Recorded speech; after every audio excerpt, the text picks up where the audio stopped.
Mask उतारो जी में आप सबका स्वागत है। आज मेरे साथ हैं भीकू मात्रे जी। जी हाँ, क्या है, मुंबई डॉन। हाँ, यही बुलाते हैं ना, आपका हैंडल है ट्विटर पे। नमस्कार।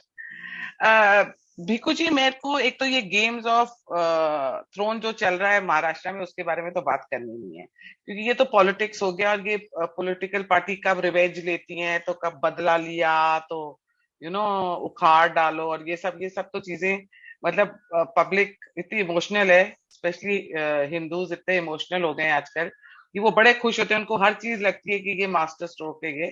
तो चलो, जो हुआ सो हुआ। ये भी जस्टिफाइड है कि फडणवीस जी को डेप्यूटी सीएम क्यों बनाया, सब कुछ जस्टिफिकेशन आई जा रही है।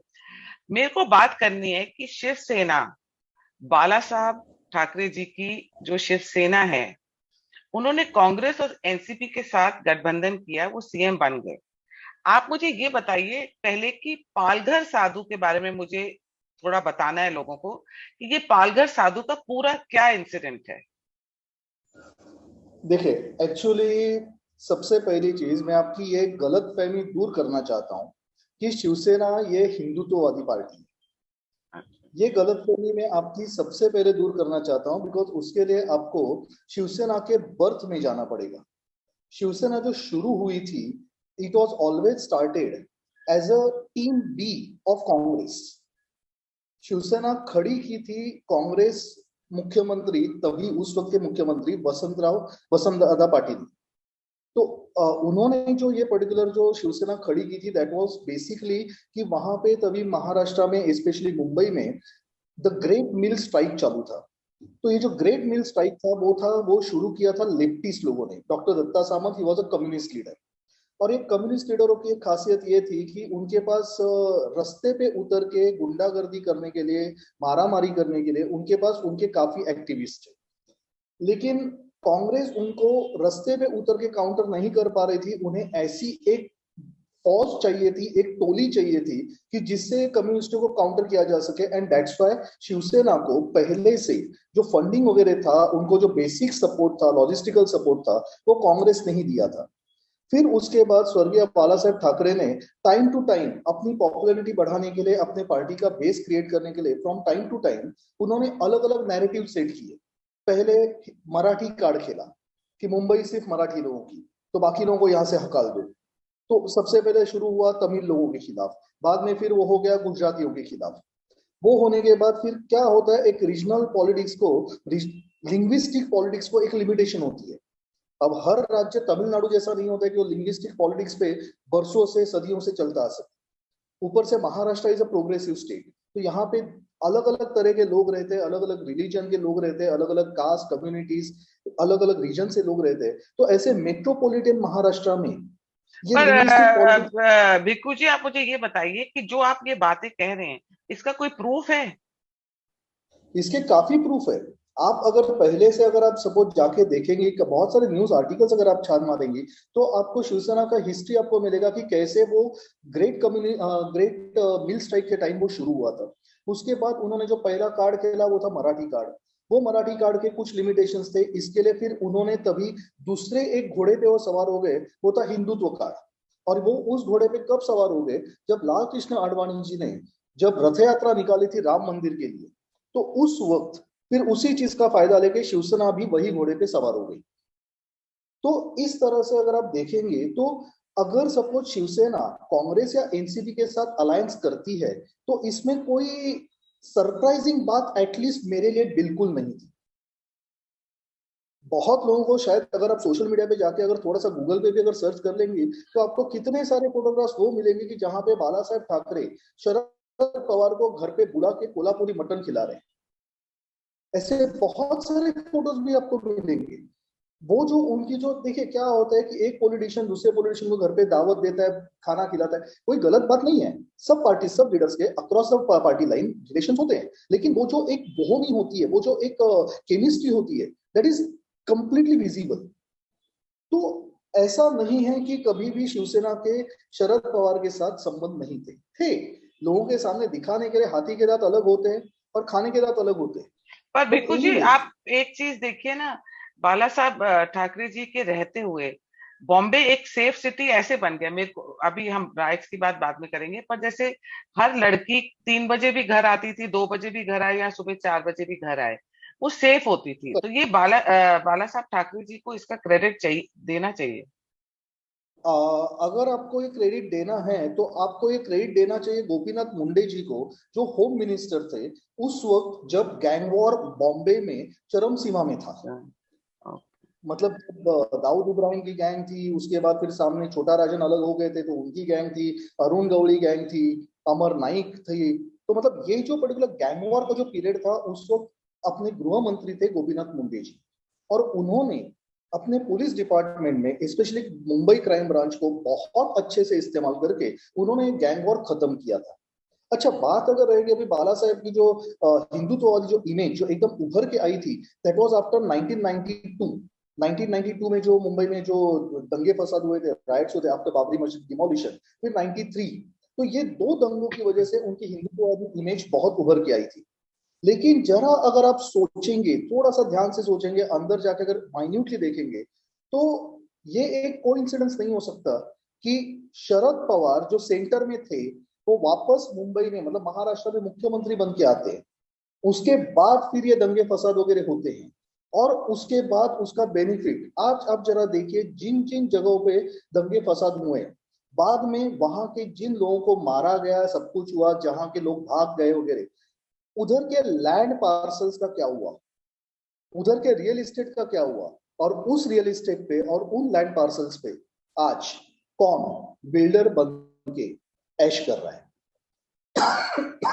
आपको वहां पे मेनली शिवसेना के ही लोग दिखेंगे। मैडम, जो दिखाया जाता है वो हमेशा वैसा होता है ऐसा नहीं है। People are used in politics for selfish motives and we have to understand that, we have to understand that. तो तो ये जो पालघर साधु का बताइए, फिर पालघर साधु के साथ हुआ क्या एग्जैक्ट? इंसिडेंट ये था कि जिस पर्टिकुलर जगह पे ये साधुओं को मारा गया, एक्चुअली वहां पे जो एमएलए आता है वो आता है एनसीपी से, ठीक है। ये एमएलए वहां पे मेनली कौन से बेसिस पे राज करते, तो ये जो एरिया था ये एरिया है मेनली ट्राइबल एरिया, और जहां पे ट्राइबल एरिया की बात आती है वहां पे कन्वर्जेंस की बात आती है, और ये कन्वर्जन माफिया बहुत बड़ा माफिया है। And just a change of topic, लेकिन ये जो मुंबई में मेट्रो के लिए कारशेड जो आर्य कॉलोनी में बननी थी as per the original plan, जो एक्चुअली जो कमिटी सेटअप की थी, जो एक्सपर्ट कमिटी सेटअप की थी, उन्होंने भी ये रिकमेंड किया था कि Aarey colony is the best place to build up this particular car shed. लेकिन उसके बावजूद वहां से वो कारशेड हटाने का काम हुआ, क्यों हुआ? जैसे ही उद्धव ठाकरे जब मुख्यमंत्री बने 2019 में, the first decision which they टूक वाज कि आर्य कॉलोनी में कारशेड नहीं बनेगी, और आज उसकी वजह से पूरी मुंबई कितनी किस तरह से आज सफर कर रही है आप जानती है। जितना काम होना चाहिए था उतना नहीं हुआ, क्यों नहीं हुआ? बिकॉज कारशेड ही नहीं, मेंटेनेंस के लिए कारशेड ही नहीं, तो आप कितनी मेट्रो बनाएंगे? अब जरा ध्यान से जाके उन आर्य कॉलोनी के जंगल में जाके देखिए, आर्य कॉलोनी के जंगल में भी ट्राइबल्स है, और मैं बार बार कह रहा हूं कि जहां ट्राइबल्स है वहां कन्वर्जन माफिया है। इन ट्राइबल्स को उनकी गरीबी का फायदा लेके पैसे दिए जाते हैं, अनाज दिया जाता है, उनके बच्चों को एजुकेशन देने की बात होती है, और ऐसे उनको प्रलोभन दिखा के, ऐसे उनको लालच दिखा के उनको क्रिश्चियनिटी में कन्वर्ट किया जाता है। आर्य कॉलोनी में जहां कारशेड बनना था वहीं पे थोड़ा सा अंदर जाएंगे तो वहां पे एक चर्च भी है, और वहीं पे ये कन्वर्जन माफिया काम भी करता है। एंड अगर कारशेड वहां पे बनती है तो अभी तक जो काम उनका सेक्लूडेड एरिया में चल रहा है वो पूरा ओपन में आ जाता है। और यही बात थी पालघर की। पालघर में जब वो साधुओं की जीप जा रही थी, तब उस वक्त वो वहां पे कोई हॉल्ट लेने वाले नहीं थे, वो वहां पे कुछ करने के लिए नहीं जा रहे थे, वो वहां से गुजर रहे थे। लेकिन इट वॉज प्रोजेक्टेड एज कि वो यहाँ पे आके ट्राइबल्स को भड़काएंगे, हिंदुज्म में कन्वर्ट करने की बात करेंगे, और उसकी वजह से बड़ी बर्बरता से उनको मारा गया। और वो पर भी आप कैसे? नहीं, एक और चीज मैं पूछ रही हूँ, हाँ वो भी पूछती हूँ। पर जिस तरीके से आई डोंट नो जो वीडियोस आई थी कितनी सच्ची थी कितनी झूठी थी, उस वीडियो में दिखा रहे कि पुलिस वाला तो उसको बाहर लेके जा रहा है, लोगों को दे रहा है। इसमें कितनी एग्जैक्टली, सच्चाई? वो बात सच है। एक बात समझ लीजिए, जो लोकल पुलिस स्टेशन होते हैं, अभी देखिए सिटीज की बात अलग होती है। सिटीज में क्या होता है, अभी जैसे सपोजिंग से फॉर एग्जांपल आप रहते हैं मलाबार हिल में, सपोजिंग वहां पे एक मलाबार मलाबार हिल पे एक पुलिस स्टेशन है, एक पुलिस बीट है। वहां का जो इंस्पेक्टर है उस पे उधर के एमएलए का उतना दबाव नहीं होता जितना गांव में होता है। अच्छा। द रीजन इज दैट यहाँ पे मुंबई में अगर सपोज कुछ भी होता है तो वो तुरंत सोशल मीडिया ग्लेयर में आ जाता है। यहाँ पे अगर सपोज एक छोटी सी घास की कांडी भी अगर गिरती है तो जैसे बम फटने का आवाज होता है। लेकिन आप जरा दूर दराज के एरिया में जाइए, सेक्लूडेड एरियाज में जाइए, वहां पे जो पुलिस स्टेशन होती है वो डेफिनेटली और लिटरली वहां के लोकल एमएलए एमपीज के अंडर ही काम करती है। और on the top of it, अगर सपोज महाराष्ट्र की होम मिनिस्ट्री अगर एनसीपी के पास है और वही एनसीपी का वहां पे एमएलए है, तो आप सोच सकती है कि उस पर्टिकुलर पुलिस स्टेशन पे कितना दबाव रहेगा।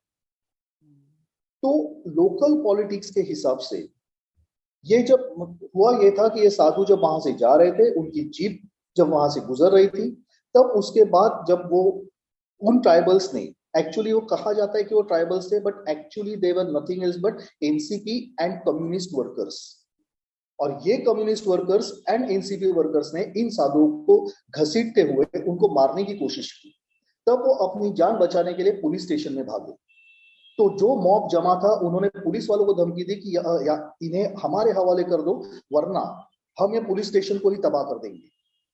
और फिर पुलिस ने बड़े बाकायदा अच्छे तरीके से उन साधुओं को पुलिस स्टेशन से घसीटते हुए बाहर लाया और मॉब के हवाले किया, जिसके बाद उनको मारा गया। अब ये होने के बाद अगर सोशल मीडिया नहीं होता तो शायद इतना बवाल भी नहीं होता और शायद इतना मैटर भी नहीं उठता, मैटर दब जाता। लेकिन सोशल मीडिया की वजह से ये मैटर बहुत उछला, पुलिस को कार्रवाई करने का ड्रामा करना पड़ा और वो हिसाब से कुछ अरेस्ट किए गए। लेकिन आज वो अरेस्टेड सब लोग बेल पे बाहर है। और इतने ग्रूसम क्राइम में अगर सपोज सबको बेल इतने जल्दी मिल जाती है तो इसका मतलब जो रिपोर्ट फाइल की गई थी, जो एफआईआर फाइल किया गया था, उसमें बहुत सारे लूपहोल्स रखे हुए थे और वो लूपहोल्स की वजह से ही बेल जल्दी मिल गई। आपको वरना लगता है कि अगर ये फडणवीस जी की गवर्नमेंट आई, एक नाथ शिंदे जी की जो गवर्नमेंट आई है, तो आपको लगता है कि ये केस दोबारा उठेगा और कहीं जस्टिस मिलेगी?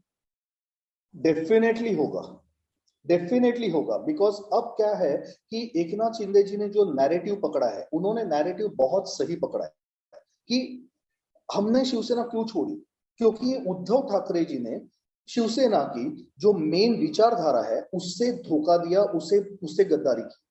अगर आप कांग्रेस एनसीपी के साथ हाथ मिलाते हो तो ये बाला साहेब के खुद के, मतलब उन्होंने बाला साहेब का ही नाम यूज करके शिवसेना की पहले की विचारधारा सबके सामने लाके रखी। सो बिकॉज ऑफ दैट अब उनको ये हार्ड हिंदुत्व का स्टैंड लेना ही पड़ेगा। अब हो सकता है, अभी सेकेंडली जहां तक मेरी इंफॉर्मेशन है, जहां तक मेरा अंदाजा है, कि अगर Devendra Fadnavis ji as a deputy chief minister अगर शामिल हो रहे हैं इस पर्टिकुलर मंत्रिमंडल में, तो डेफिनेटली होम मिनिस्ट्री वो अपने पास ही रखेंगे। And when he was chief minister between 2014 to 19, he was also the home minister at the same time। और उस वक्त महाराष्ट्र में लॉ एंड ऑर्डर कितने बढ़िया तरीके से मैनेज की गई थी, आपने भी देखा है, सबने देखा है। तभी भी बहुत कोशिशें की गई थी यहाँ पे दंगे फसाद करने की। सबसे पहले हुआ था भीमा कोरेगांव, अगर आपको याद रहेगा। या कोरेगांव के इधर जो दंगे हुए थे, जो 1 जनवरी को भी चले थे, लेकिन उसके बाद किस तरह से देवेंद्र फडणवीस जी ने वो मैटर इतने मैच्योर तरीके से हैंडल किया। मुंबई जैसे शहर में भी उसके ऊपर यहाँ पे आतंक फैलाने की कोशिश हुई थी, लेकिन देवेंद्र फडणवीस के वर्किंग की वजह से 6 घंटे के अंदर उनको अपना वो मुंबई बंद वापस लेना पड़ा। So like he actually played very diplomatically, very maturely. Another thing, जब मराठा मोर्चा जब निकला था, ये मराठा मोर्चा जब निकला था पूरे महाराष्ट्र में उसके प्रतिशत घूम रहे थे। मुंबई तक वो मोर्चा पहुंचा था, विधान भवन तक पहुंचा था, लेकिन कहीं भी कोई राइट्स नहीं होने दिए। Law and order was perfectly maintain. तो देवेंद्र फडणवीस जी का जो वर्किंग है, और एकनाथ शिंदे जी जो उन्होंने अभी स्टैंड लिया है हार्डकोर हिंदुत्व का, उन्हें ये मैटर वापस लाना पड़ेगा। हो सकता है इस केस में the reports will be filed again, the investigation reports will be changed and जो एक्चुअली हुआ है वो हिसाब से कार्रवाई होगी। अच्छा, अब ये केस आते हैं जैसे शिवसेना, पता नहीं, अब कहते हैं, कई लोग कहते हैं ये शिवसेना का नाम लेके इस पार्टी के लोग हैं, इस पार्टी के लोग। अब वो जो एक नेवी ऑफिसर थे जिन्होंने कुछ कहा था तो उनकी आंख तोड़ दी और उनको मारा, ये करके, मतलब वो इतनी रिटायर्ड ऑफिसर थे, मतलब कि इतना भी कुछ बोलना अलाउड नहीं था। जैसे I am a BJP supporter, I am a big fan of Modi ji, पर मेरे को जरा सी नाराजगी होती है भीखू जी, तो मैं कुछ भी लिखती हूँ मोदी जी को और अमित शाह जी को और किसी भी लीडर की, मतलब मैं इतनी खिंचाई कर देती हूँ, और पर मैं हूँ उनकी सपोर्टर, पर मेरे ऊपर आज तक ये लोग एफआईआर नहीं करते। ये इन्होंने उस ऑफिसर को क्यों मारा? देखिए, सत्ता एक ऐसी चीज है, या तो वो इंसान को बनाती है या तो वो इंसान को बिगाड़ती है। और मेन चीज ये होती है कि जो डायनेस्टिक लोग होते हैं, वो डायनेस्टी पॉलिटिक्स वाले कभी भी खुद के खिलाफ कोई गलत चीज नहीं सुन सकते।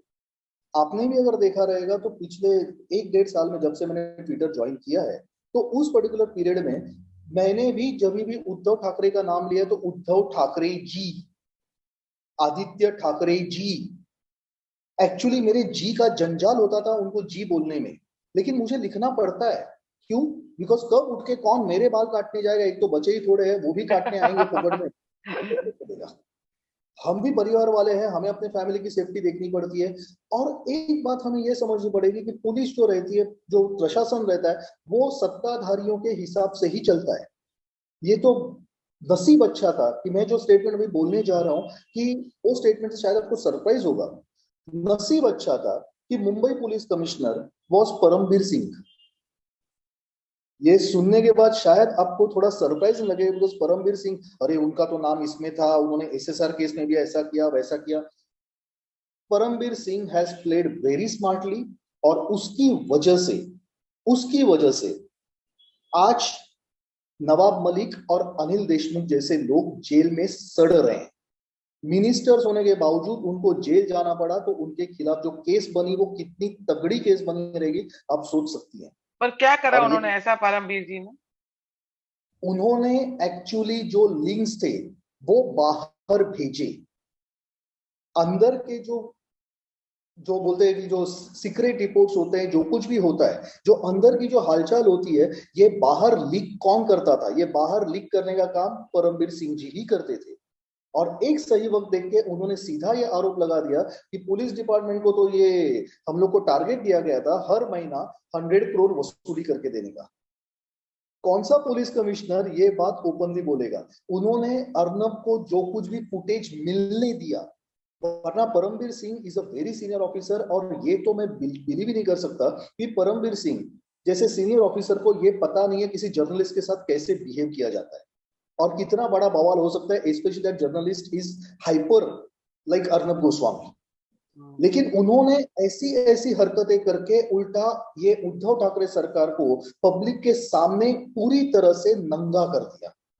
और आपकी जानकारी के लिए, परमबीर सिंह जी ये सन इन लॉ लगते हैं दत्ता मेघे जी के। दत्ता मेघे ये पहले के कांग्रेस लीडर जो बाद में एनसीपी में गए और आज बीजेपी में है। आज उनका बेटा बीजेपी की तरफ से एमएलए है, और परमबीर सिंह दत्ता मेघे के जमाई है। Parambir Singh is one officer who is very corrupt, very corrupt. इनके दाऊद के साथ भी संबंध थे 1993 बॉम्बलास्ट के टाइम। इन इनका सब भी जो नाम, आप बातें बोल रहे हैं, जो आप बातें बोल रहे हैं, इन सबके प्रूफ भी हैं? हाँ है। आप थोड़ा सा अगर रिसर्च करेंगी तो 1993 बॉम्बलास्ट में इनकी भी इंक्वायरी हुई थी कि किस तरह से यहाँ पे आरडीएक्स पहुंचा वगैरह वगैरह, तब ये माय कोंकण रीजन की गॉड। ही आई। ठीक है, कुछ बातें होती है मैडम जो थोड़ी पर्दे के पीछे रहती है, जो हमें एनालाइज करनी होती है, और कुछ बातें होती है जो पब्लिक डोमेन में इन रिपोर्ट्स होती है। तो अगर आप इन्वेस्टिगेशन की बात करेंगे वो इन पब्लिक डोमेन है, वो दत्ता मेघे के सन इन लॉ है वो इन पब्लिक डोमेन है। लेकिन उन्होंने किस तरह से क्या क्या मैनेज किया हुआ है वो हमें एनालाइज करना पड़ता है, या फिर हमारे सूत्रों से हमें पता करना पड़ता है। और मैं सोशल मीडिया पे कोई भी स्टेटमेंट इररिस्पॉन्सिबली नहीं दूंगा। मैंने इसीलिए कभी भी परमबीर सिंह जी को आउटराइटली पब्लिक के सामने क्रिटिसाइज नहीं किया। एक शोले पिक्चर में एक डायलॉग था, ठाकुर का डायलॉग था, लोहा लोहे को काटता है। किसी करप्ट इंसान को अगर आपको अरेस्ट करना है, किसी करप्ट इंसान को अगर आपको एक्सपोज करना है, तो पहले आपको उसके जैसा ही दूसरा करप्ट आदमी ढूंढना पड़ेगा, क्योंकि एक करप्ट आदमी दूसरा करप्ट आदमी के नेटवर्किंग को जानता है, उसके वर्किंग को जानता है, और किस तरह से उसको काउंटर जानता है। It's not so simple. आपने जो बात कही बिल्कुल सही बात है। कुछ भी हो जाता है अपने रायता विंगर्स, मैं तो उनको रायता विंगर्स बोलता हूँ। राइट विंगर्स नाम की एक्चुअली कोई चीज नहीं है, रायता विंगर्स है वो। रायता विंगर्स हर बात पे उड़ जाते हैं, मोदी ने क्या किया, अमित शाह ने क्या किया। इनका तो एक्सपेक्टेशन ये होता है कि बस कोई भी चीज हो जाए तो मोदी जी, अमित शाह जी हाथ में AK-46 ले, एक हाथ में, और पब्लिक में शूट आउट करते घूमते बैठे। ऐसा नहीं होता है बॉस, ऐसा नहीं होता है। आपको पहली चीज ये समझना पड़ेगा that law and order is a state matter, is a state subject. तो लॉ एंड ऑर्डर में कभी भी केंद्र सरकार डायरेक्टली दखल अंदाजी नहीं कर सकती। अगर सपोज कोई चीज आउट ऑफ कंट्रोल होती है तो राज्य सरकार को पहले केंद्र सरकार को रिक्वेस्ट भेजनी पड़ती है that we want the paramilitary forces और समथिंग। पर आपको लगता है कि Parambir Singh was the stooge of BJP, मतलब ही helped BJP? Parambir Singh didn't have any option. या तो वो अपनी रिटायर्ड लाइफ अपने करप्शन से कमाए हुए पैसे के साथ आराम से जिए, या तो फेस कॉन्सिक्वेंसेस। अल्टीमेटली एक बात याद रखें मैडम, पुलिस कितना भी पावरफुल हो, केंद्र के पास उनके बाप लोग बैठे हुए, वो है CBI, ED, NIA, IB। CBI तो छोटे बच्चे हैं, सबसे खतरनाक तो NIA है, IB है। और इन लोगों के जो करप्शन है, शरद पवार के टाइम से, मैं Sharad Pawar was chief minister, तभी से परमबीर सिंह जी का जो पुलिस रिकॉर्ड रहा है उसमें IB को इंटरफेयर करने का डेफिनेटली हक है। और अगर वो इंटरफेयर करते हैं, NIA इंटरफेयर करती है, तो आदमी का रिटायरमेंट तो छोड़िए, आपका प्रोविडेंट फंड ग्रेच्युटी तो छोड़िए, आपने जो बाहर के देशों में भी जो पैसा जमा करके रखा है वो भी आपको एंजॉय करने को नहीं मिलेगा। पर आप मुझे अभी कुछ एक बात बताइए। मैं हमेशा ये कहती हूँ, आप ED के थ्रू इस पॉलिटिशियन को पकड़ लेते हैं, उस लीडर को पकड़ लेते हैं, NIA के थ्रू मिल लेते हैं, ये लोग तो पकड़े जाते हैं पर पैसा कभी वापस नहीं आता। पैसा वापस न आने का कारण यह है कि देखिए क्या होता है कि इन्वेस्टिगेशन के दौरान आपको जो लगता है कि someone has created sum property out of illegal money, तो आप वो प्रॉपर्टी कॉन्फिस्केट करके रखते हैं। लेकिन जो बाहर गया है पैसा होता है, वो पैसा हम लोग लाने के लिए फिर उसके लिए बहुत सारा लीगल रूट होता है। हमें उस पर्टिकुलर देश के गवर्नमेंट के साथ मिलके जिस बैंक में है वगैरह, जैसे स्विस बैंक से पैसा लाने में जो दिक्कतें होती है वही बात यहाँ पे भी होती है। तो मेनली क्या है कि वो पैसा बाहर से अगर सपोज देश में है हम लोग कॉन्फिस्केट कर सकते हैं, बट वो कॉन्फिस्केटेड रहता है, वो पूरी तरह से सरकारी खजाने में कब जमा होता है, when that particular person is convicted by the court. और अपनी जुडिशियल सिस्टम ऐसी होती है, आपने भी देखा हुआ है कि यहाँ पे jail is an exception and bail is the right. तो यहाँ पे जज पहले ज्यादा इतने एक्साइटेड रहते, उतावले रहते कि चलो भैया कब इसको मैं बाहर छोड़ दूं। आप सोचिए एक एक चीज के लिए पहले आपका एंटीसिपेटरी बेल, फिर वो एंटीसिपेटरी बेल के लिए 4 हियरिंग, तो मतलब उसके बीच में 1 महीना चला गया। उसके बाद आप जब अरेस्ट करने जाते हो तो now he will go to the higher court. ये नौटंकी करते करते करते इतना टाइम निकल जाता है। और सेकेंडली फिर अपना कन्विक्शन का रेट क्या होता है। अब जब 2G स्कैम जैसा अगर आप याद कीजिए 2G scam was on paper, money trail ये कभी फिक्शन नहीं होता, मनी ट्रेल ये ऑन पेपर होता है। और वो ऑन पेपर मनी ट्रेल होने के बावजूद अगर CBI के जज mister OP Saini he refused to accept it as an evidence and acquitted all the accused. इसके आगे हम और क्या एग्जांपल दे सकते हैं, इसके आगे क्या एग्जांपल दे सकते हैं। कोई भी क्रिमिनल जो ये करप्शन करता है, जो कुछ भी करता है, वो इतना इंटेलिजेंट है कि वो खुद के नाम पे नहीं करता है, वो वाया किसी ना किसी के नाम से बेनामी ट्रांजैक्शंस किए जाते हैं। उनका मनी ट्रेल निकालने के बाद उसको मनी ट्रेल निकालने को एक तो पहली चीज टाइम लगती है। तो first thing what you can do is confiscate the properties which you have, जो अपनी एजेंसीज करती हैं। लेकिन बाद में जब ये केस कोर्ट में जाती है तब वो कितने साल चलेगी क्या पता। तब तक वो अक्यूज जो है वो इस दुनिया से निकल जाता है, वो निकल गया तो उसकी केस खत्म हो गई। So there are so many things which require reforms including judicial reforms. और दूसरी इंपॉर्टेंट चीज मैडम ये भी होती है कि अगर सपोज हमें ये पता है कि किसी को अरेस्ट करके वो बाद में बेल पे बाहर निकलने वाला है, उसका बाद में वो जो केस होगी वो चलती रहेगी वगैरह वगैरह, तो फिर कभी कभी ये सोचना पड़ता है कि इज अरेस्ट नेसेसरी। बहुत बार आपने देखा रहेगा तो एजेंसीज इंक्वायरीज करते हैं, उठाते हैं, इन्वेस्टिगेशन करते हैं, इंटरोगेशन करते हैं, 4-4 5-5 दिन बिठाते हैं, उसके बाद फिर मैटर थोड़ा सा ठंडे बस्ते में चला जाता है। वो ठंडे बस्ते में क्यों चला जाता है? बिकॉज वो ठंडे बस्ते में रखा जाता है क्योंकि अब इस आदमी को हम लोग जिंदगी भर ब्लैकमेल कर पाए। आज अगर आपने ये जो रिबेल जो हुआ था शिवसेना एमएलए का वगैरह वगैरह, तो उसमें भी अगर आपने देखा रहेगा एक नाम प्रताप सरनाईक। क्यों इतने वो उतावले थे कि नहीं भैया निकलो, शिवसेना से निकलो, उद्धव से दूर चलो, हम लोग सरकार गिराते? क्यों इतना वो, मतलब एकनाथ शिंदे जी से ज्यादा वो उतावले थे, वो एक्साइटेड थे? क्यों? इंक्वायरी चालू है, ईडी पीछे पड़ी हुई है। Mumbai municipal corporation BST chairman Yashwant Yadav, वो भी तो एकनाथ शिंदे जी के कैंप में बैठे हुए। क्यों बैठे हुए? उनकी भी इंक्वायरी चालू है। उनकी वाइफ यामिनी यादव वो भी बैठी है। क्यों बैठी हुई है? उनकी भी इंक्वायरी चालू है। तो अब ये जो इंक्वायरीज है, लोग बोलते हैं इन्हें पॉलिटिकली यूज किया जाता है, सही बात है, करना पड़ता है। वरना आप जरा सोचिए, अगर इस तरह से दबाव नहीं डाला जाता, अगर क्लीन पॉलिटिक्स करके अगर हम चलते रहते, तो आज महाराष्ट्र इस गंध से दूर नहीं होता।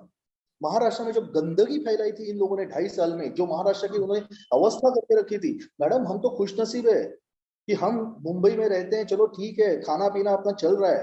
आप जरा गांव में जाके देखिए, आप जरा दूर दराज के सेक्युलर एरियाज में जाके देखिए, पीपल आर लिटरली क्राइंग। बारिश होती है, अनटाइमली बारिश होती है, खेत बह जाती है, क्या क्या मिलता है? क्या दिया इस 2.5 साल के सरकार ने? कुछ नहीं। एक फार्मर बेचारा अपनी आंखों के सामने पूरा खेत बर्बाद होते हुए दिखता है, उसके पास कोई गवर्नमेंट ऑफिशियल जाता ही नहीं है ये देखने के लिए कि उसका नुकसान कितना हुआ है। मुख्यमंत्री तो घर से बाहर नहीं निकलते, घर में बैठ के इनका फेसबुक लाइव चालू रहता है। भैया फेसबुक लाइव वो फार्मर को क्या काम आएगा? कोरोना से इतनी सारी डेथ्स हुई अपने महाराष्ट्र में, इतनी सारी डेथ्स हुई, क्या क्या मिला उन लोगों को? और जब वो चाइनीज वायरस इतना फैल रहा था, तभी भी महाराष्ट्र सरकार ने क्या किया? आप सोचिए। अरे वैक्सीन होने के बावजूद जब ये लोग ये बोल सकते हैं कि हमारे पास वैक्सीन नहीं है, तो उसके बाद हम क्या और एक्सपेक्ट कर सकते हैं?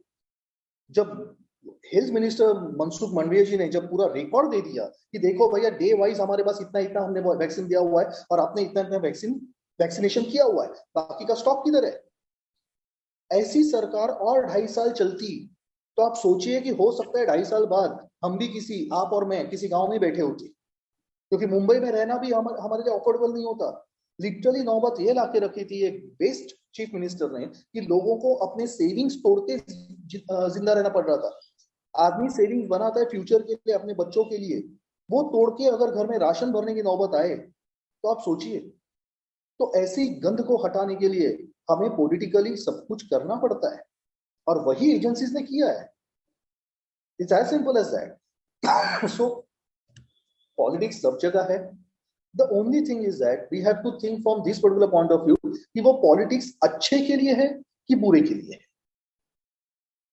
अच्छा, आप मुझे ये बताएं, ये जो सुनैना बोले और समीर ठक्कर, फिर उस पर केतकी, फिर वो एक और अमित, इन सबको भी अरेस्ट इसीलिए किया क्योंकि ईगो हर्ट हो गई थी?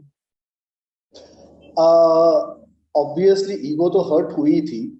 मेन चीज क्या था, सुनैना होले जी और समीर ठक्कर जी ने जो क्रिटिसिज्म किया था वो बिल्कुल सही था।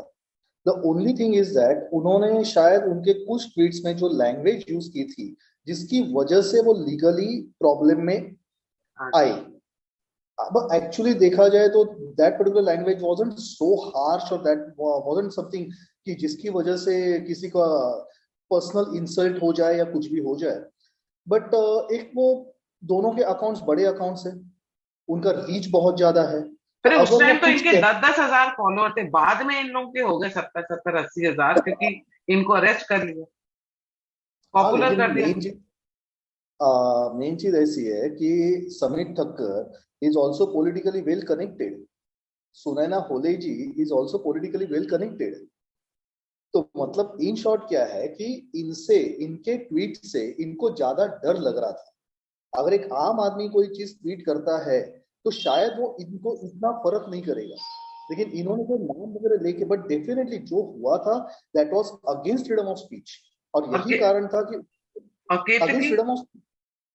वो हाँ तो जी। बेचारी एक वो जो उस लड़की ने तो सिर्फ फेसबुक की पोस्ट को रीट आई थिंक उसको शेयर किया था या कुछ उसको। यही तो बात है ना कि फ्रीडम ऑफ एक्सप्रेशन के जो, freedom of expression, freedom of speech के जो क्रूसेडर्स बन के घूमते हैं, जो उनके मसीहा बन के घूमते हैं, उनका एक्चुअल किस, क्या रूप है, वही तो सबके सामने आया है। अभी आप देखिए ये जो लेफ्टिस्ट, जो लिबरल्स होते हैं, जो बड़े बड़े पत्रकार बन के घूमते हैं, राजदीप सरदेसाई। अब राजदीप सरदेसाई अपने खुद के हिसाब से दुनिया में किसी को भी गाली दे सकता है, क्यों? बिकॉज फ्रीडम ऑफ स्पीच है। तो किसी को भी कुछ बोल सकता है क्योंकि फ्रीडम ऑफ स्पीच है। लेकिन अगर आप उसके ट्वीट को कोई टू द पॉइंट फैक्चुअल अगर आप रिप्लाई करेंगे तो आप तुरंत 2 मिनट में ब्लॉक हो जाते हैं, हाँ वो तो हो जाता है। 2 मिनट में ब्लॉक हो जाते हैं। तो ये जो चीज होती है कि this freedom of speech, freedom of expression, these are only the things which are, like conveniently used by the people either who are into this media line or otherwise by the politicians। जब तक आपको, इसीलिए आपको social media पे रहते हो तो आपको बहुत कंट्रोल करना पड़ता है कि आप क्या बात कर रहे हो, कि जिसके ऊपर से किसी के ऊपर पर्सनल एलिगेशन ना आए, लेकिन आप जो हकीकत है, जो सच है, वो सबके सामने रख पाओ। तो ये जो आर्ट है वो हमें सीखनी पड़ेगी। और मेन चीज होती क्या है कि अपने जो जो अपनी बात होती है रायता विंगर्स की, वो रायता विंगर्स की बात यह है कि इनको बेसिक्स कुछ पता नहीं रहते, और फिर भी हर जगह पे दे विल एक्सपेक्ट कि मोदी जी आए, अमित शाह आए, ये करे वो करे। भाई जो लोग पॉलिटिक्स में इतना साल, इतने साल से रह चुके हैं, आप उनको सलाह देने बैठे हो, आप इतने बड़े हो गए। पर मतलब लोगों, देखो मात्रे जी, देखिए एंड ऑफ द डे जैसे मैं हमेशा कहती हूँ कि माँ बाप भी जो होते हैं ना वो ह्यूमन बीइंग्स होते हैं, उनसे भी गलतियां हो जाती है। क्योंकि कभी मैं देखा कई फैमिलीज में बच्चे माँ बाप के अगेंस्ट हो रहे होते हैं, तो मैं उनको बोलती हूँ, वो सुपर बीइंग नहीं है, वो भी इंसान है जब आप समझाते हो उन बच्चों को। तो बराबर है। सेम वे कभी कभी क्या होता है कि अब जैसे जो भी आज के जो जज ने बोला, जो भी आज जज ने बोला, तो मुझे कहीं ना कहीं ये लगता है कि बीजेपी उसी टाइम अपना स्टैंड क्लियर कर दे। मैं भी बहुत नाराज हूँ इस बात से, क्योंकि एक सर्टन इनसिक्योरिटी जब आती है ना, आप समझ नहीं रहे रितु जी, किसने जगाया हिंदुओं को? किसने? चाहे वो कितना भी बोले कि भगवा का कुछ लेना देना नहीं है बीजेपी से, तो ये नहीं है वो नहीं है, पर हिंदुओं को जगाने वाली पार्टी तो है बीजेपी। जो इतना भरा है इन्होंने इनडायरेक्टली अपने सपोर्टर्स के थ्रू, अपने लीडर्स के थ्रू। वो बोल देते हैं ये उसका अपना पर्सनल रिमार्क है, या ये उसने पर्सनली आपको हिंदुत्व के लिए बोल रहा है, ये करे है, पर कहीं ना कहीं ये पूरा एक पार्टी ने भी मिलकर ये सब करा है। मंदिर जाना, मंदिरों को इतनी इंपॉर्टेंस देना, सब करना, हिंदुओं को जगाया है। तो कहीं मैं ये नहीं कह रही कि अगर आज मैं कुछ अगेंस्ट लिख दूं, इस्लाम के अगेंस्ट लिख दूं या क्रिश्चियनिटी के अगेंस्ट लिख दूं, तो मोदी जी आके मुझे बचाएं, ये मैं नहीं चाह रही, या ये एक आम इंसान, आम बीजेपी सपोर्टर नहीं चाह रहा। पर आज का जो कमेंट था उससे आप मेरे को बताओ ना, हम कहाँ थे? यूफोरिया में थे आफ्टर महाराष्ट्र, और हम कहाँ आके गिरे हैं? ये इतना बड़ा डर है। मतलब आप मानोगे नहीं, मैंने इतने सारे लोग जिनके पॉलिटिकल कनेक्शन है हिंदूज के साथ, आज मेरे को फोन आए, तो मतलब the kind of language they were using, यार ये क्या हो गया यार, डर लग रहा है यार। यार ये तो, अगर कभी बीजेपी सरकार गई तो सिस्टम सच्ची में इन्हीं का है, हम सब पेले जाएंगे।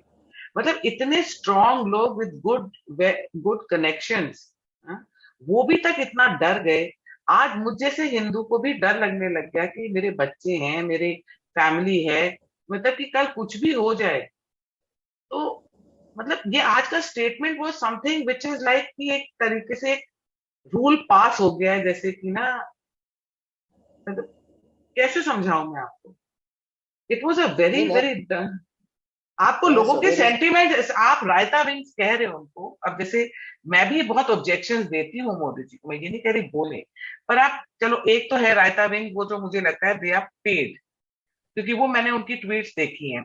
एक सेट ऑफ पीपल है जो पूरा दिन हिंदुइज्म की बात करते हैं, धर्म की बात करते हैं, प्रचार करते हैं धर्म को, पर वो कहीं ना कहीं मुझे पेड उनकी ट्वीट्स लगती है।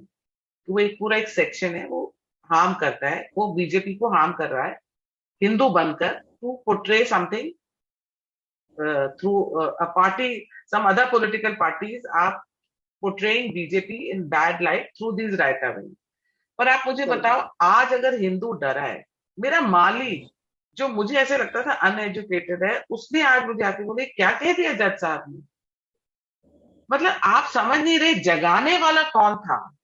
आरएसएस ने नहीं जगाया है हमको, हमको आरएसएस ने नहीं जगाया है, हमको इन्होंने ही जगाया है। तो इसकी क्लैरिफिकेशन मोदी जी ना दें, होम मिनिस्ट्री दे, या किरण रिजिजू जी जो लॉ मिनिस्टर है वो दे, कहीं ना कहीं स्टैंड इसका हमें पता चलना चाहिए कि क्या है। अगर आपको ये लगता है कि पार्टी नुपुर शर्मा को प्रोटेक्ट नहीं कर रही है, अगर ऐसा किसी को लगता है नहीं, तो ऐसा जरा नहीं एक, लगता किसी को, किसी को ये नहीं लग रहा। मैं उसकी बात नहीं कर रही कि पार्टी नुपुर शर्मा को प्रोटेक्ट नहीं कर रही। मैं बात कर रही हूँ कि जो आज जज साहब की ऑब्जर्वेशन थी, it was not a judgment, it was an observation, उसका उसको लेके जो एक खौफ बैठा है, और जो दूसरी जो जो लोग हैं उनको जो ताकत मिली है आज इस ऑब्जर्वेशन से, आप उसके रिपरकशन सोच सकते हैं क्या होंगे? उसके रिपल्केशंस कैसे होंगे, उसके रिपल्केशंस कैसे होंगे? कोई भी चीज को सिर्फ एक एंगल से मत देखिए। हर चीज के, हर सिक्के के दो पहलू होते हैं। आज इनफैक्ट जज साहब ने नुपुर शर्मा जी को इस मैटर से निकलने का रास्ता बताया। उन्होंने क्या स्टेटमेंट दिया? आपको किसी की भावनाएं आहत करने का स्टेटमेंट देने का अधिकार नहीं है, आपने माफी मांगनी चाहिए थी। आपके इस स्टेटमेंट की वजह से आज देश में ये हालात पैदा हुए हैं, करेक्ट? तो क्या इसमें और से नहीं, एक, उन्होंने ये भी बोला कि जो उदयपुर में हुआ है वो कहीं ना कहीं नुपुर शर्मा के स्टेटमेंट से हुआ है। तो मतलब ये कि कल कोई स्टेटमेंट देगा तो ये एक जज बोल सकता है कि उसको मारने का हक है? नहीं, उन्होंने ये नहीं बोला है। उन्होंने उसके पीछे का कारण बताया है कि ये एक उसका कारण है। ही हैजंट जस्टिफाइड दैट वो जो मर्डर हुआ है, जो ग्रूसम मर्डर हुआ है, वो सही है। उन्होंने ये नहीं बोला है कि अगर सपोज कोई किसी की धार्मिक भावनाएं आहत करने के लिए कोई स्टेटमेंट कहता है तो इस तरह का रिएक्शन आना जरूरी है, वाजिब है और आना ही चाहिए। उन्होंने ये नहीं बोला है। उन्होंने उल्टा आज आपके हाथ में ये अधिकार दिया हुआ है कि अगर सपोज सामने वाले, अगर किसी धर्म के इंसान ने भी कोई ऐसा स्टेटमेंट दिया कि जिससे आपकी आपकी धार्मिक भावना आहत होती है, तो आप भी उसके ऊपर केस कर सकते हैं। उन्होंने नुपुर शर्मा जी के हाथ में, they have given the ball in her court, कि आप माफी मांग के मैटर पहले ठंडा कीजिए, and now when the matter stands in the court, मैंने ये एक्चुअली मेरे ट्विटर के थ्रेड में भी लिखा हुआ था कि जब ये मैटर अब कोर्ट में जाएगा तब उस वक्त नुपुर शर्मा जी को अपना खुद का इनोसेंस साबित करना पड़ेगा। तब उनको ये बोलना पड़ेगा कि ये जो मैंने स्टेटमेंट दिया था that was a counter to this particular statement जो सामने वाले ने कहा था। अब सामने वाले ने जो कहा था उसके प्रूफ वो दे, लेकिन मैंने जो काउंटर किया, मैंने जो स्टेटमेंट पास किया वो इनकी ही धार्मिक किताबों के बेसिस पे है। तो अगर सपोज मैंने जो स्टेटमेंट पास किया है वो इस पर्टिकुलर धार्मिक किताबों के बेसिस पे है, तो या तो मैंने जो बोला है वो सिर्फ उस बेसिस पे बोला है, सो आई एम नॉट रिस्पॉन्सिबल, मैंने सिर्फ ये सामने रखा हुआ है। और अगर आपको लगता है कि मैंने गलत बोला है तो फिर ये किताबों में क्यों है? मतलब किताबों में अगर है फिर भी वो गलत है, मतलब तुम्हारी किताब गलत है। तो अगर आपकी ये किताब गलत है तो फिर आपका ये जो मुस्लिम लॉ का फाउंडेशन है वो फाउंडेशन ही गलत है। कोई भी चीज का बहुत डीप मीनिंग होता है। आपने जिस पर्टिकुलर जज की आज इन्होंने जो भीखू बात की मात्रे है, जी, भीखू मात्रे जी, मुझे लोग अंधभक्त बुलाते हैं। मैं तो आपको पूरा ही अंधा बुलाऊंगी। अभी मुझे लोग चलेगा, अंधभक्त कोई बात नहीं, मुझे कोई प्रॉब्लम अंधभक्त। नहीं। बिकॉज बिकॉज सबसे बड़ी चीज, अगर मोदी जी को या अमित शाह जी को इसमें या किसी भी बीजेपी को अगर इसमें अगर ब्लेम करना रहेगा, तो आप मुझे पहले एक बात बताइए। Judiciary judiciary is suppose to be an independent machinery, right? तो कोई जज अगर कोई ऑब्जर्वेशन देता है, तो उसके ऊपर ना प्राइम मिनिस्टर कोई एक्शन ले सकते हैं, ना होम मिनिस्टर, ना कोई। एट द मोस्ट आप उनके अगेंस्ट इम्पीचमेंट नोटिस ला सकते हो, लेकिन इम्पीचमेंट नोटिस के लिए आपके पास कुछ प्रूफ्स होने चाहिए, उनके कुछ मिसडीड्स के प्रूफ होने चाहिए। करेक्ट? आप जिन जजेस की बात कर में से एक जो जज है सूर्यकांत, कल तो हम ही लोग उनकी इतनी तारीफ कर रहे थे। इनफैक्ट वही सूर्यकांत जी ने आज सवेरे एक पर्टिकुलर जजमेंट दिया कि जब ये उद्धव ठाकरे पहुंचा था सुप्रीम कोर्ट वापस ये बोलने के लिए, ये याचिका लेके, प्ली लेके, कि एकनाथ शिंदे जी को शपथ न लेने दी जाए जब तक 11 जुलाई तक फैसला नहीं होता, तो क्या किया उधर जज साहब ने? उन्होंने वो पिटीशन उठा के कच्चे के डब्बे में डाल दी, बोला कि ये पिटीशन अब 11 जुलाई को डिसाइड होगी। तो सवेरे 10 बजे कोई आदमी अच्छा होता है हमारे लिए और 10:30 बजे वो खराब हो जाता है। ऐसे कैसे होगा? एक आदमी आधे घंटे में रूप कैसे बदलेगा? अच्छा, दूसरी चीज, दूसरे जो जज है, दूसरा कोई पाड़वी वाला वगैरह करके कोई जज है, करेक्ट? अभी उनके ऊपर एलिगेशन ये लगने शुरू हुए कि उनके डैडी कांग्रेस के एमएलए थे गुजरात से, तो इसके लिए उन्होंने ऐसे ऐसे बोला। सही बात है, ये भी ट्विटर वगैरह पे सब चालू हो गया है। अब मैं आपको एक बात ये भी बता देता हूं कि इनके डैडी जो एमएलए थे कांग्रेस के, सही बात है, लेकिन यही जज जब पहले गुजरात हाईकोर्ट में बैठे थे और 2015 में उन्होंने हार्दिक पटेल के रिजर्वेशन केस के मामले में जब डिसीजन दिया था, तब उन्होंने क्या स्टेटमेंट यूज किए थे? ये रिजर्वेशन इस देश को लगी हुई गंद है, आप लोग इसका फायदा लेके इस देश को पीछे बर्बरता की दिशा में लेके जा रहे हो, आप लोगों की वजह से देश की डेवलपमेंट रुक रही है। और ये स्टेटमेंट्स बोलने के लिए कांग्रेस के ही एमएलए ने हाईकोर्ट में उनके अगेंस्ट इंपीचमेंट नोटिस निकाली थी। करेक्ट?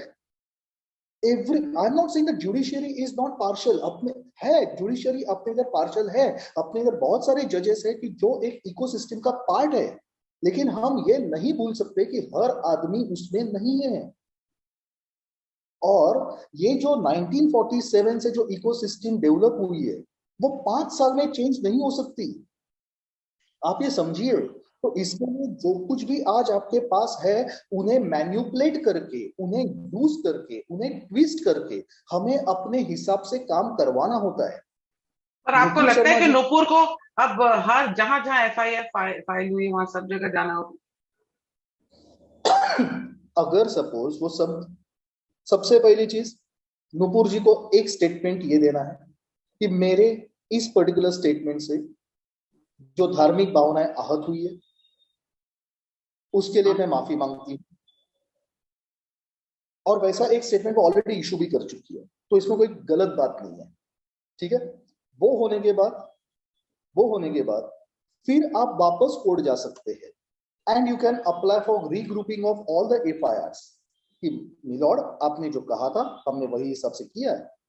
अब अगर ये सब एफआईआर एक जगह पे अगर आते हैं तो क्या दिक्कत है? जब ये एफआईआर अलग अलग जगह पे फाइल हुए थे, अपनी मुंबई पुलिस ऐसे मामलों में बहुत एफिशिएंट थी, क्योंकि अपने चीफ मिनिस्टर उद्धव ठाकरे थे, पहुंच गए थे दिल्ली, 2 दिन ढूंढ रहे थे नुपुर शर्मा को और वो सिक्योरिटी के साथ नहीं मिल रही थी, तो पार्टी ने उन्हें छोड़ा नहीं है, पार्टी ने नहीं, उन्हें मैंने नहीं बचाया है। बोला, मैं एक बार भी मैं ये नहीं कह रही, मेरे को तो लग रहा है रियली एडमायर बीजेपी जिस तरीके से उन्होंने नुपुर शर्मा को प्रोटेक्ट करा हुआ है। I am not denying that, but what I am saying is कि आप हिंदुओं की इतनी आस्था को इतना ज्यादा चढ़ा के, और एक एक घर से हिंदू निकल रहा है ना, मैं इतनी शॉक्ड हो रही हूँ, शॉक्ड हो रही हूँ कि हिंदू, मतलब जिन लोगों से मैंने कभी एक्सपेक्ट नहीं किया था। ज्ञान वापी ने भी उसको चेंज कर दिया। ज्ञान वापी में जो हुआ तो मैं बहुत फैन सेटर्स भी आ गए इस तरफ। पर ये वाले कमेंट से तो पोलराइजेशन तो हुआ ही है अब। पोलराइजेशन तो इस कमेंट से भी हुआ है, जज के कमेंट, जज के कमेंट से भी। आपकी फीलिंग से 100% सहमत हूँ, लेकिन अब जरा एक आप ये सोचिए कि हम जब अपने खिलाफ कोई स्टेटमेंट आता है तो आहत होते हैं, हमें डर लगने लगता है, हमें बुरा लगता है, करेक्ट। जब सामने वाला जब कोई स्टेटमेंट पास कर रहा है, कोई जब हमारे धर्म के खिलाफ, हमारे डेटीज के खिलाफ, भगवानों के खिलाफ जब कुछ बोल रहा है, जब हमारी धार्मिक आस्था को कोई ठेस पहुंचा रहा है, तो क्या हम इतनी भी कोशिश करते हैं कि नजदीकी पुलिस स्टेशन में जाके एक कंप्लेंट फाइल करें? नुपुर शर्मा ने जो स्टेटमेंट दिया था, that was a counter to another statement जिसमें अपने भगवानों की इंसल्ट की गई थी, अपने धर्म की इंसल्ट की गई थी, करेक्ट। उसके जवाब में नुपुर शर्मा ने ये इस पर्टिकुलर किताब में, धार्मिक किताब में ये लिखा गया है करके स्टेटमेंट दिया था, करेक्ट। तो उस स्टेटमेंट के लिए नुपुर शर्मा के ऊपर 10 जगह पे एफआईआर पड़ते, लेकिन जिस स्टेटमेंट को उन्होंने पास किया as a counter to another statement which was insult to our religion, हमने सोशल मीडिया में खाली बात करने के अलावा क्या किया? अपने इतने बड़े जो क्या बोलते हैं कि हिंदुओं के नेता बन के जो घूमते रहते हैं, हिंदुओं के जो समर्थक और उनका मसीहा बन के जो घूमने वाले लोग होते हैं, कितने लोगों ने उस मुसलमान क्लेरिक के ऊपर केस फाइल की? आज जज साहब ने आपको वो रास्ता दिया है कि आपने भले ये पर्टिकुलर चीज बोली होगी, लेकिन उसका ये रिपल्केशन हुआ है। और यही चीज थी कि जिसकी वजह से बीजेपी को, नुपुर शर्मा जी को पार्टी स्पोक पर्सन के पद से हटाना पड़ा। मैंने इसके ऊपर भी ट्विटर पे एक बड़ी लंबी सी थ्रेड लिखी थी, मुझे उसके लिए क्रिटिसाइज भी बहुत किया गया था, लेकिन बाद में दूसरे दिन के बाद लोगों ने वो मानना शुरू किया। वो बात ये थी कि that when you are a party spoke person and when your party is in power, certain responsibility. क्या होता है कि आज भाजपा अगर अपोजिशन में होती और नुपुर शर्मा ने ये स्टेटमेंट पास किया होता, इतना बवाल ऑल ओवर द वर्ल्ड नहीं मचता। लेकिन ये स्टेटमेंट का रिएक्शन कुवैत से पहले आया, फिर ईरान से आया, फिर उसके बाद बाकी गल्फ कंट्रीज से आए। Am I right? क्यों? बिकॉज आपने जो स्टेटमेंट पास किया है वो as a party spoke person pass किया है। अब आपकी पार्टी जब वहां पे रूलिंग है तो indirectly it is taken as government of India का स्टैंड। 2014 से लेके 2022 तक 8 साल मोदी जी ने बहुत घिसा है उधर गल्फ में अपने डिप्लोमेटिक रिलेशंस बनाने के लिए, और उसका नतीजा हम लोग आज देख रहे हैं। आज किस तरह से पाकिस्तान आइसोलेट होके बैठा हुआ है वो सबने देखा हुआ है। It wouldn't have been possible without support of these particular gulf countries. ये कंट्रीज ने कभी, मोदी जी की इमेज क्या थी? मोदी जी की इमेज तो पहले से अपने इधर के मीडिया ने ऐसी बनाई थी कि हिंदू फैसिस्ट है। अब ऐसे हिंदू फैसिस्ट को कोई इजराइल का जो शेख है वो गले लगता है, भाई कुछ तो है, उन्होंने कुछ तो इमेज मेक ओवर किया है। और वो image make over Modi ji ने खुद के लिए नहीं किया, वो अपने देश के लिए किया। बिकॉज अपने आने वाले स्ट्रेटेजिक प्लान्स में इन गल्फ कंट्रीज का बहुत इंपॉर्टेंट काम है और हम उन्हें इस तरह से एलिनेट नहीं कर सकते। So because of that she had to be removed as a spokesperson। लेकिन पार्टी ने उन्हें छोड़ा नहीं, प्रोटेक्शन देते रहे। उनको गाइडलाइन जो दी जा रही है वो पार्टी का लीगल सेल उनके पीछे खड़ा हुआ है। और आज का जो स्टेटमेंट है उसमें जज साहब ने ये नहीं बोला है कि इसका मतलब कोई भी मुसलमान उठे और किसी हिंदू को काट डाले, ये बोलते हुए कि नुपुर शर्मा की स्टेटमेंट से मैं आहत हूं। उन्होंने ये नहीं किया है। उन्होंने बोला, उन्होंने कारण बताया कि you have to be responsible when you talk as a spoke person. और अगर ऐसा कुछ हुआ है तो आप माफी मांग के ये मैटर ठंडा कर दीजिए। So they have in fact given her an escape route. और ऊपर से जब ये केस जब खड़ी होगी तब उस वक्त नुपुर शर्मा को ये साबित करने का मौका मिलेगा कि उन्होंने जो बोला वो गलत नहीं है। और वो साबित करेंगी। She is a very effective speaker and she is a lawyer herself. और उन्होंने बोला भी है कि मैं मेरी केस में खुद लड़ूंगी। तो जब कोई भी क्लाइंट, मतलब जब कोई भी अक्यूज्ड अपनी केस खुद लड़ता है तो वो और दिलो जान से लड़ता है, क्योंकि उसका उसमें खुद का सेल्फ इंटरेस्ट होता है। And using her vocabulary, using her knowledge and using that particular धार्मिक किताब, वो ये साबित करेगी कि मैंने मेरे मन से कुछ नहीं बोला है, मैंने सिर्फ वो स्टेटमेंट बताया है जो आपकी किताब में लिखा हुआ है।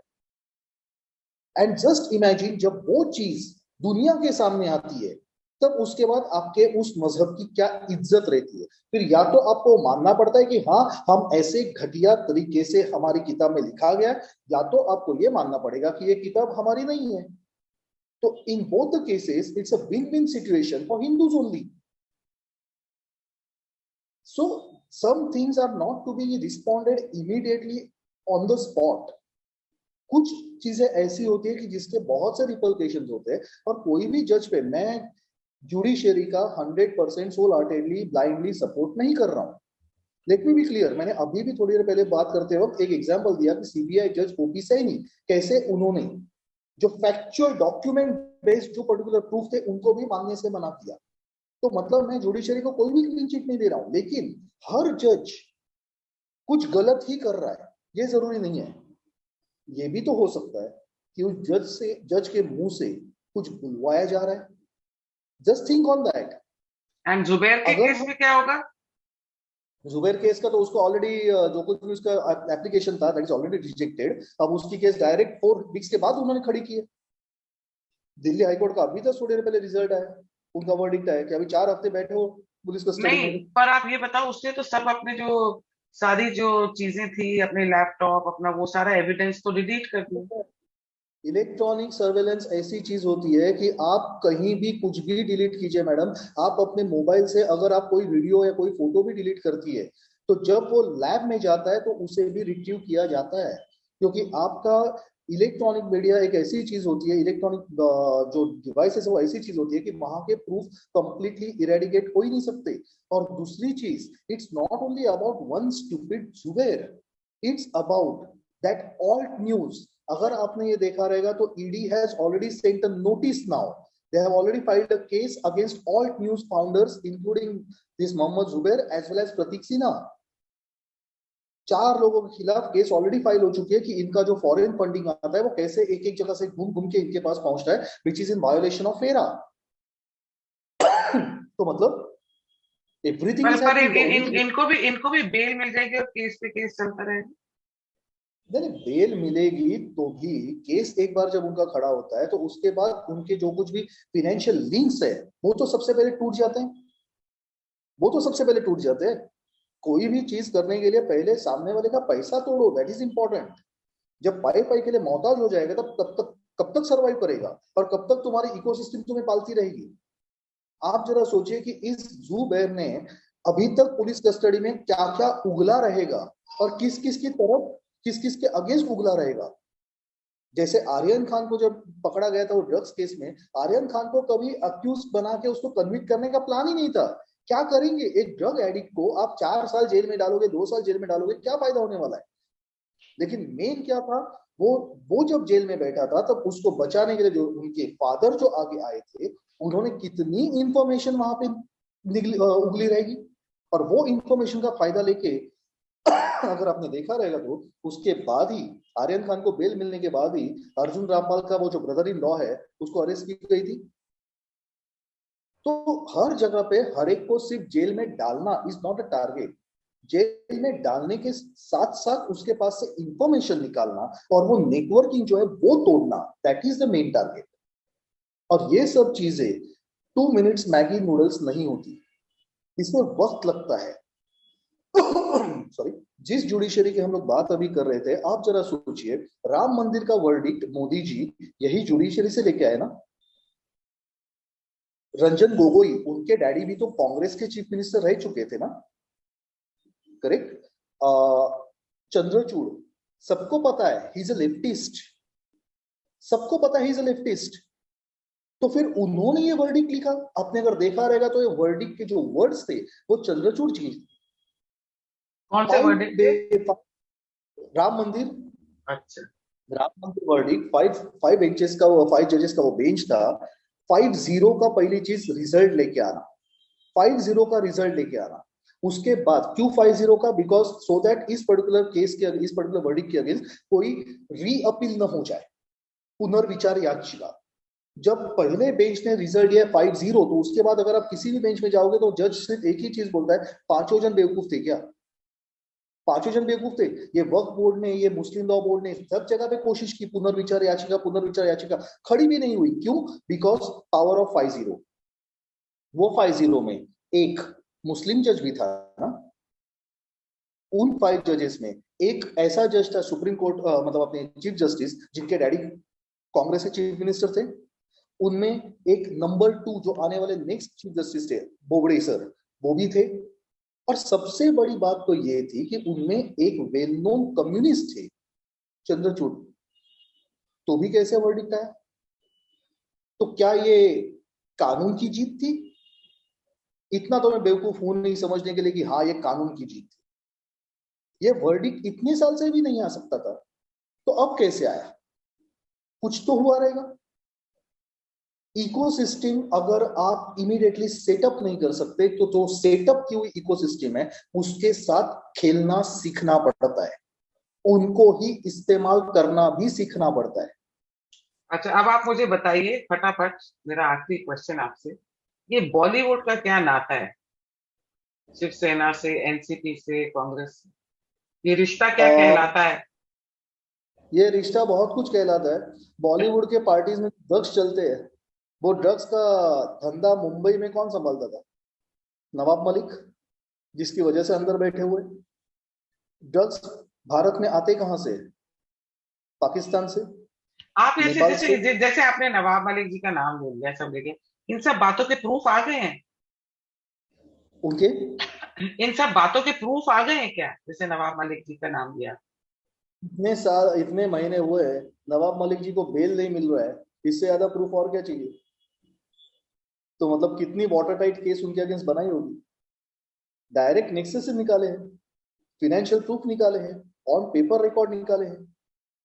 आप जरा सोचिए कि अगर सपोज से फॉर एग्जांपल ये सुशांत सिंह राजपूत जी के केस के बाद जो एनसीबी यहाँ पे आई थी, तो एनसीबी के साथ साथ राकेश अस्थाना जी को एनसीबी में क्यों भेजा गया?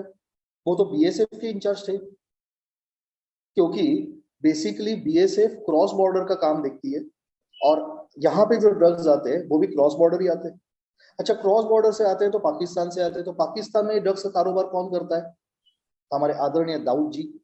और हमारे आदरणीय दाऊद जी का संबंध महाराष्ट्र के कौन से एनसीपी के पॉलिटिशियन से हमेशा जुड़ा हुआ है करके बातें निकलती है, वो भी आपको पता है। करेक्ट। शिवसेना का संबंध बॉलीवुड से, बाला साहेब ठाकरे जी की जो बहू थी स्मिता ठाकरे, ये फिल्म प्रोड्यूसर एसोसिएशन की अध्यक्षा काफी साल से रह चुकी है, और तब से बॉलीवुड का शिवसेना के साथ बहुत गहरा रिश्ता है। संजय दत्त जैसे आतंकवादी को जेल से बेल करा के निकालने वाले बाला साहेब ठाकरे जी तो थे। उन्होंने खुद ये अपने मुंह से बोला हुआ है, उसके लिए हमें कोई प्रूफ देने की जरूरत नहीं है। एक बाप ही दूसरे बाप का दर्द समझ सकता है, भले वो बाप का बेटा आतंकवादी हो तो भी दर्द समझता है। ओके।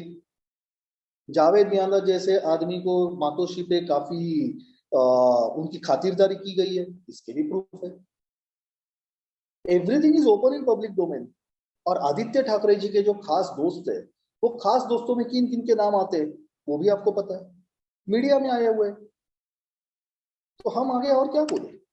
अब ये लास्ट क्वेश्चन तो हो नहीं सकता था, पर मुझे एक जरा सा ब्रीफ में बता दीजिए, क्या दिशा सालियान को और सुशांत सिंह राजपूत को जस्टिस मिलेगी?